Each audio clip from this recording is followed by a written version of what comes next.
Vlog, do you think the next presidency of the G20 India will have it a bit easier because the world is less divided? We need cooperation. We need collaboration. Not rivalry. Not open conflict.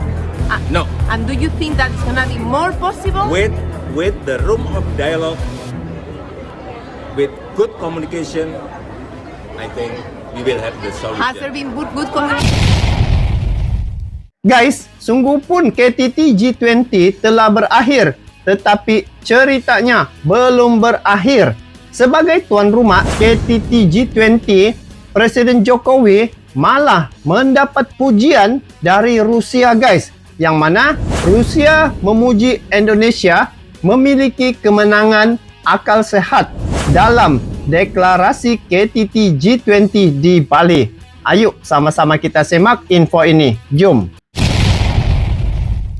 Hai guys, bertemu lagi di Tengkuruk Channel. So, untuk kali ini saya akan melihat satu klip video yang mana pujian Rusia untuk Indonesia sebut miliki kemenangan akal sehat dalam deklarasi KTT G20 yang berlangsung di Bali.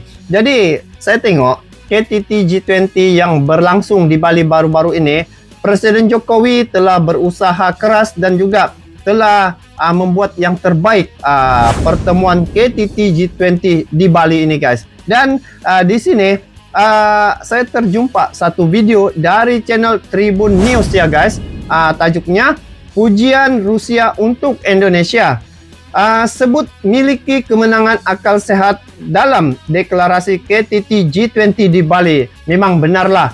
Dan saya tengok Jokowi buat di Bali itu salah satunya karena Bali adalah tempat yang strategik ya. Sungguh pun dunia sekarang ini tengah memanas ya. Maksudnya adalah konflik beberapa negara pada anggota G20 itu sendiri. Tetapi Jokowi bisa untuk meredahkan ya keadaan itu tanpa sebarang masalah pada pertemuan KTT G20 baru-baru ini yang berlangsung di Bali selama 2 hari. Jadi ayo sama-sama kita simak apakah yang dikatakan oleh Rusia terhadap negara Indonesia sebagai ketua G20 baru-baru ini di Bali. Jadi, ayo langsung saja kita simak klip video ini. Jom. Yang memuji deklarasi bersama yang disepakati KTT G20 di Bali. Kremlin menyebutnya sebagai kemenangan akal sehat. Hal tersebut disampaikan juru bicara Kremlin, Dmitry Peskov. Oh, ini Bapak Jokowi dalam deklarasi pegang tukul bersama G20 di Bali, Leaders Declaration, mayoritas anggota G20 mengecam keras perang Rusia-Ukraina yang masih berlangsung. Deklarasi tersebut diumumkan Presiden Republik Indonesia Joko Widodo dalam penutupan KTT G20 pada Rabu 16 November 2022. Prancis. Dalam dokumen G20 Bali Leaders Declaration, satu poinnya berkaitan dengan perang di Ukraina. Anggota G20 menyebut perang di Ukraina menyebabkan penderitaan manusia yang luar biasa. Betul lah. Selain itu, konflik antara Rusia dan Ukraina disebut memperburuk ekonomi global. Betul. Di satu sisi, posisi setiap negara G20 tetap sama dengan forum-forum lain. Mereka menyesalkan agresi Rusia terhadap Ukraina, serta menuntut penarikan penuh dan tanpa syarat dari wilayah Ukraina. Dalam resolusi PBB tersebut, sebanyak 14 negara sepakat, 5 negara menolak, 35 negara abstain, dan 12 negara absen. Adapun dari 20 negara anggota G20, hanya Rusia yang menolak resolusi PBB tersebut, sedangkan China dan India abstain. Selain itu, ada beberapa poin khusus terkait sektor energi. Dalam hal ini, para pemimpin G20 menyepakati untuk mempercepat dan memastikan transisi energi yang berkelanjutan, adil, terjangkau, dan investasi inklusif. Menanggapi tercapainya G20 Bali Leaders Declaration, Peskov menyampaikan bahwa deklarasi tersebut merupakan kemenangan untuk akal sehat. Menurutnya, para diplomat Rusia, Indonesia yang memegang presidensi G20 tahun ini, sehingga Indonesia layak mendapatkan banyak pujian atas hasil yang dicapai dalam KTT. Sementara India akan mengambil alih kursi kepresidenan G20 selanjutnya. Peskov Lepas ni menambahkan India. Moskow umumnya cukup positif tentang deklarasi tersebut.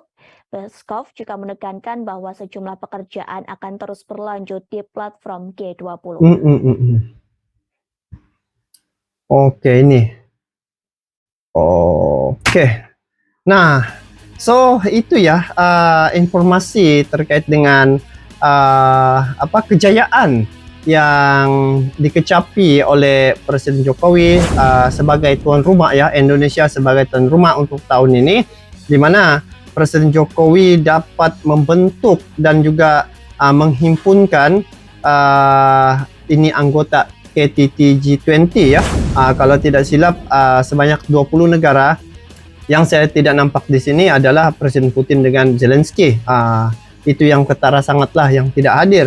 Tetapi sungguh pun begitu, perjalanan KTT G20 di Bali ini berjalan dengan lancar, dan apa yang saya lihat ini adalah satu pertemuan berbentuk kekeluargaan. Jokowi dapat meredahkan keadaan itu dan banyak mendapat pujian ya, hasil kejayaan dan juga intipati daripada pertemuan ini. Indonesia juga dapat masukan dari Amerika, dari Turki ya, tentang pembangunan yang akan mungkin mereka buat kolaboran di Indonesia. Dan saya kira perjalanan KTT baru-baru ini berjalan 99%. 99%, yang 1% itu karena ketidakhadiran Presiden Putin dan Zelensky ya untuk pertemuan kali ini.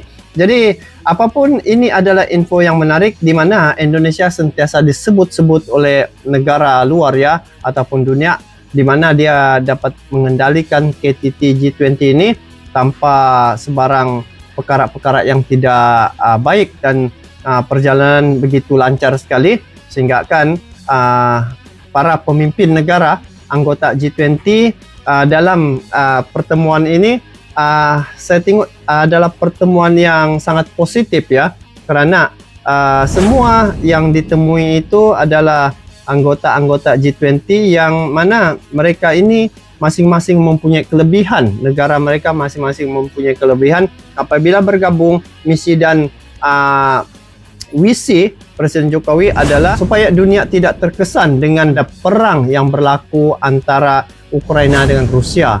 So bagi saya Presiden Jokowi telah melakukan yang terbaik untuk negara Indonesia dan juga untuk dunia ya.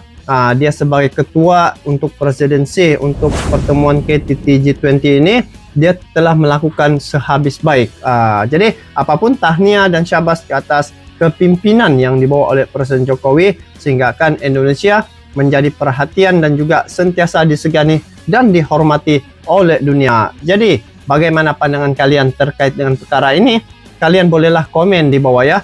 Jadi itu saja untuk kali ini, kita bertemu lagi di video akan datang. Sampai jumpa lagi. Assalamualaikum warahmatullahi wabarakatuh.